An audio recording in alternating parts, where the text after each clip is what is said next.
up, everyone? Jason Goa here with Justin Elook. Talking about Tiger Woods iced tea t-shirts before we start the show. It's been a good day. Yeah, it's one of those slates where rather than saying nice things about any of these pitchers, because we really don't want to, we kind of just get off topic, and I'm sure we will once we have to try to find nice things to say about most of these guys. Yeah, it's another 5-game slate. We've dealt with a couple of Marcus Stroman slates already, and I'm never a fan of Marcus Stroman chalk slates because you and I mean, he doesn't have a ton of upside. He really doesn't. Like, he had upside against the Rays, who strike out a ton, sure. But looking at this matchup, I mean, the Reds just don't strike out a ton. No, they really don't. And, they're top 10 in ISO and WOBA against righties. Obviously, it's pretty – I guess lateral move as far as ballpark goes from Great American to Rogers Center, maybe a slight downgrade, but not really. Yeah. I mean, they got a 335 team WOBA, 183 ISO, strike out 20% of the time, which is about what Stroman's number is. And I mean, the thing is, he's not a great pitcher. He's a good pitcher because he keeps the ball on the ground, but I mean, he doesn't go up a ton of hard contact. 61% ground ball rate is really good, but swing strike rate is average at 9%. Hard hit rate, 29%. I mean, really the one thing going for him here is he doesn't give up a lot of home runs, 0.86 per 9. And, that's a lot of the way that the Reds score. But, I mean, at the same time, I mean, I guess he is kind of your default top option because the fact that, he could mitigate that upside the Reds have as far as the power goes. But, I mean, you're not expecting more than, 5-6 strikeouts here? And it's not like the guy's pitching deep into games and eating up innings either. I mean, sure, he'll probably get the win because Toronto should put up plenty of runs against Bonilla. But, you look at what Stroman's done over his recent games, 5 2/3 with 4 earned, 5 2/3, 0 earned in that one. Obviously, that was good. 6 innings, 2 earned, 6 innings, 0 earned. But he had 1 strikeout against Cleveland. Yeah. 2 against the Yankees. I mean, he did have that 10 against Tampa and 9 against Seattle. But, I mean, outside of that, it's pretty much 4 or 5 every game. So, I guess if you're going for safety on this slate, there's not a lot of bats you really need to pay up for. He's the best option, but I think he's a great fade in tournaments. I know you think the same. Yeah, I do. I always do whenever he comes in as a chalk option just because, as you mentioned, I mean, it's not a big strikeout guy. I mean, it's 19.7%. The bonuses with Stroman, it's always he doesn't walk a ton of guys. He rolls a ton of ground balls, keeps the ball in the park, which is obviously good given the fact that this Reds team does have a lot of power against right-handed pitching. But I do kind of see him going out there and doing the 6 innings, 2 earned, 4 or 5 strikeouts, which, you're happy with in cash games. You're happy with if you can get the right bats in there with them. But, I mean, I guess the thing is when you look at this slate as a whole, it's like who really does have the strikeout upside? I mean, do we even have anyone north of 20%?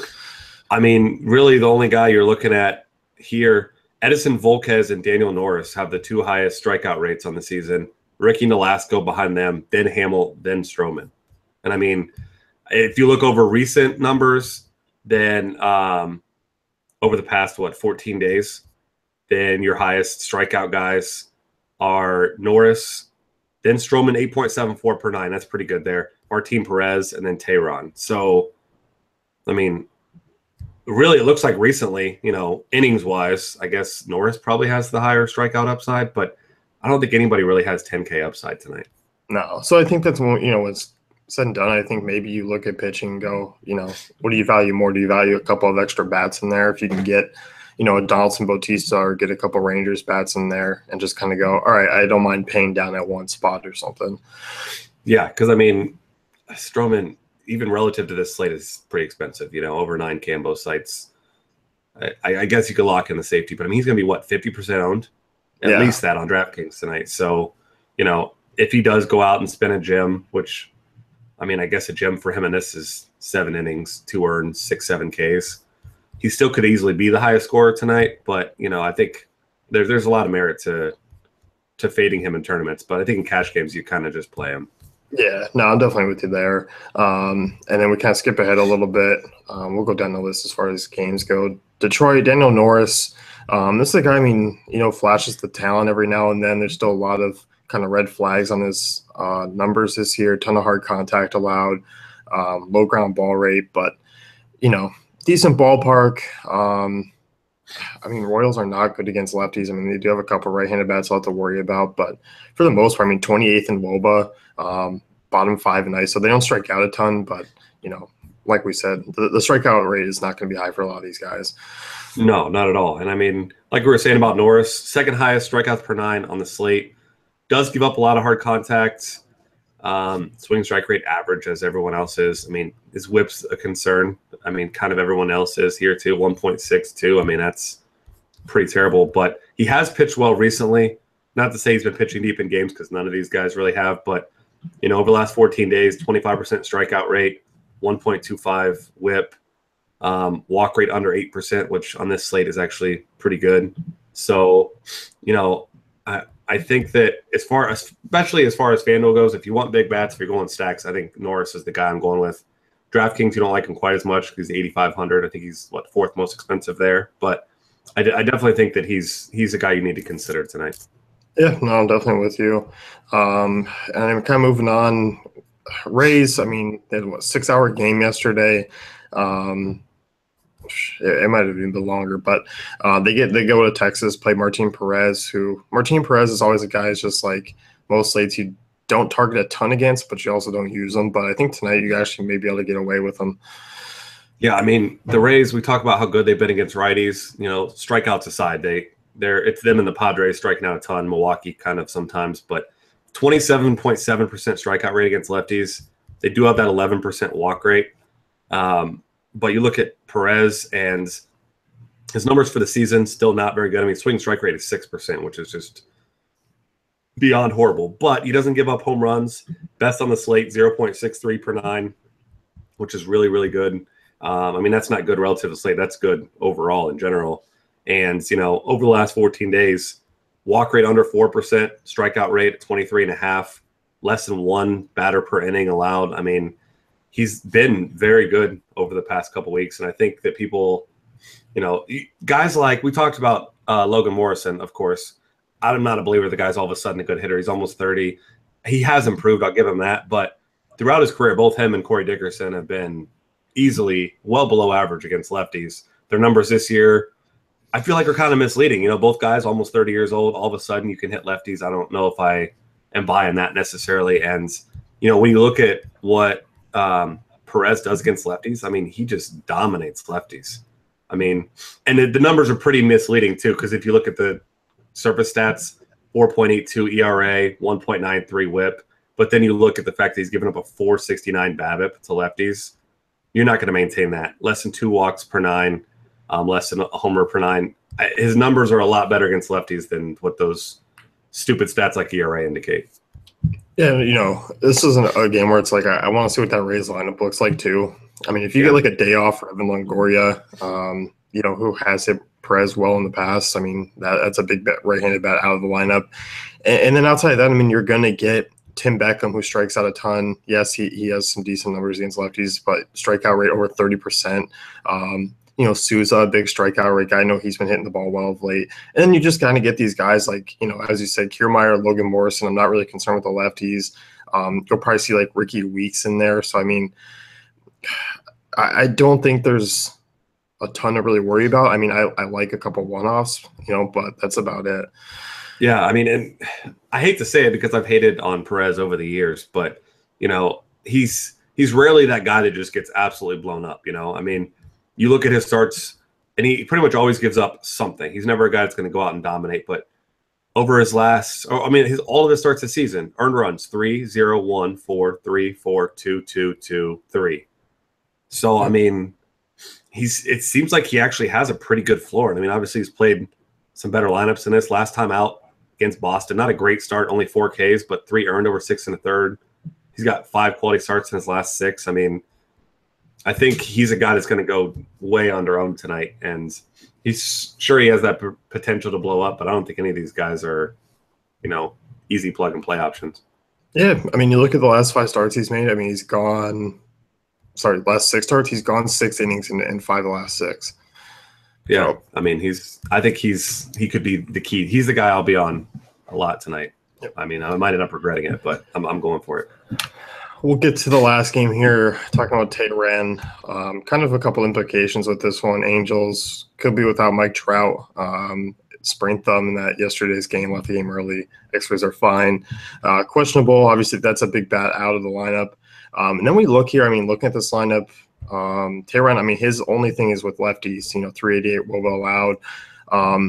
But the only lefties I see that will possibly be in the lineup is Valbuena, Calhoun, and Danny Espinosa. Like, that's not threatening to me at all.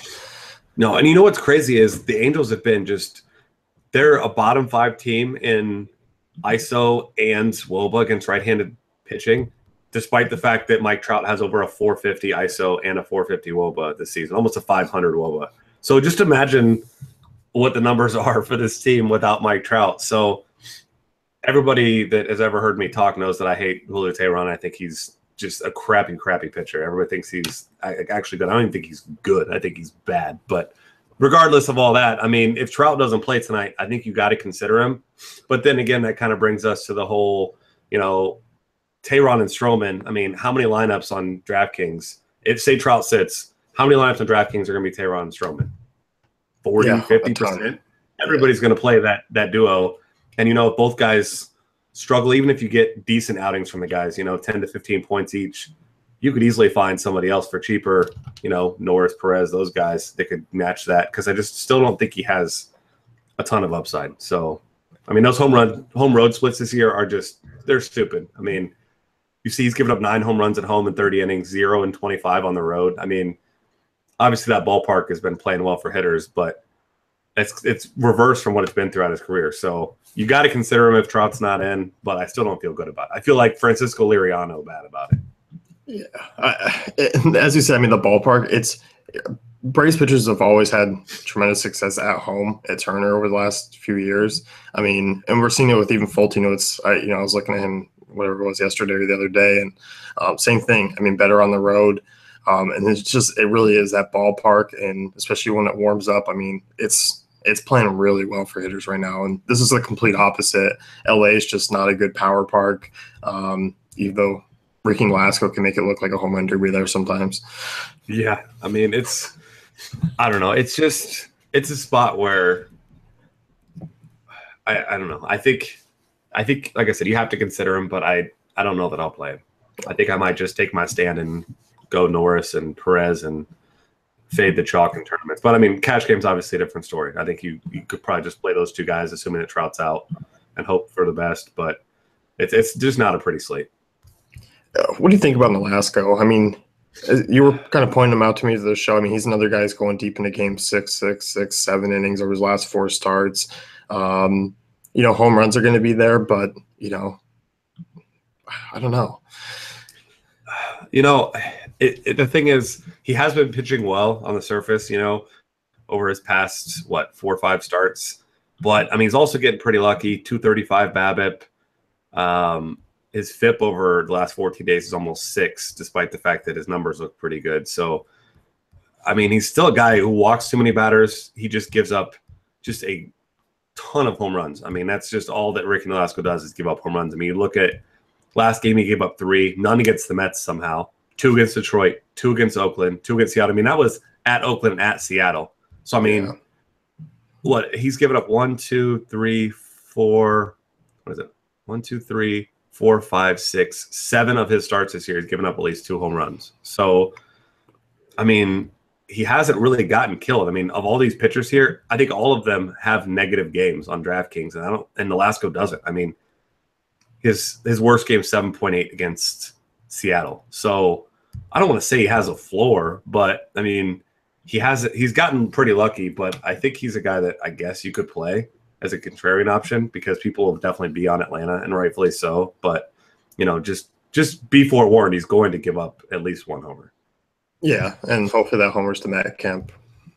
Yeah, or Tyler Flowers. Yeah, I'm fine with that. Yeah. So. But yeah, just play Matt Kemp. Even if you play Nolasco, just go ahead and play Matt Kemp anyway. Yeah, there's going to be a homer there somewhere. Absolutely. So. Even Markakis might get a hold of one in this one. All right, you're hysterical. Yeah, I'll call it. You've been hitting the Memorial Day booze a little hard already. Hey, not yet. It's early. All right. So, yeah, I think to wrap things up, I mean, Stroman, Aaron, I'm okay with that for cash games. And I think Perez and Denon, or I'm even okay with Perez and two pitcher sites for cash. As crazy as it is. So I'll never say that again for the rest of the year. I'm not going to promise that because we've had some pretty bad Monday slates, but I will hope that doesn't happen. Yeah. So that's going to wrap things up here. You can head over to DaveFantasyCafe.com for our great tools and content.